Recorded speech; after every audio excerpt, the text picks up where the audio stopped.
ഈ ഒരു കാര്യം അറിയാതെ നിങ്ങൾ ഇനി പെയിന്റ് പർച്ചേസ് ചെയ്യരുത്. രണ്ട് ടൈപ്പ് ഓഫ് പെയിന്റുകളാണ് ഇന്ന് മാർക്കറ്റിൽ അവൈലബിൾ ആയിട്ടുള്ളത്, ഓയിൽ ബേസ്ഡും വാട്ടർ ബേസ്ഡും. അതിൽ വാട്ടർ ബേസ്ഡിൽ പേര് പോലെ വെള്ളം തന്നെയാണ് ചേർക്കുന്നത്. കെമിക്കൽസ് കുറവാണെന്ന് മാത്രമല്ല, പെട്ടെന്ന് തന്നെ ഉണങ്ങുകയും ചെയ്യും. അതുപോലെ തന്നെ ഹാനികരമായ കെമിക്കൽസിന്റെ അളവ് വളരെ കുറവാണ്. അതുകൊണ്ടാണ് എക്സ്റ്റീരിയറിലും ഇന്റീരിയറിലും വാട്ടർ ബേസ്ഡ് എമൽഷൻസ് റെക്കമെൻഡ് ചെയ്യുന്നത്. ഓയിൽ ബേസ്ഡ് പെയിന്റുകളിൽ ടെർപ്പന്റൈനും തിന്നറുകളുമാണ് മിക്സിംഗ് ഏജന്റ് ആയിട്ട് യൂസ് ചെയ്യുക.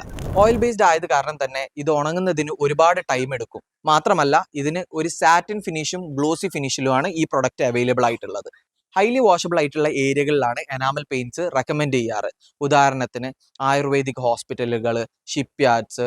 ഈ ആയുർവേദ ഹോസ്പിറ്റലുകളിലെല്ലാം ചികിത്സാ റൂമിൽ ഓയിൽ സ്പിൽസ് വാളിലെല്ലാം ഈ കുഴമ്പിൻ്റെയൊക്കെ സ്റ്റെയിൻസ് ഉണ്ടാവാറുണ്ട്. ഇത് സാധാ വാട്ടർ ബേസ്ഡ് പെയിന്റ് ക്ലീൻ ചെയ്യുന്നതിനെക്കാട്ടിലും ഫാർ ബെറ്റർ ആയിട്ട് നമുക്ക് ഇതിന്റെ ഹൈ ഗ്ലോസി ഫിനിഷ് കാരണം നമുക്ക് ക്ലീൻ ചെയ്യാൻ കുറച്ചും കൂടെ എളുപ്പമായിരിക്കും ഓയിൽ ബേസ്ഡ് എനാമൽസ്. അതുപോലെ തന്നെ ബാത്റൂമുകളിലും കിച്ചണുകളിലും ഇത് ഉപയോഗിച്ച് വരാറുണ്ട്.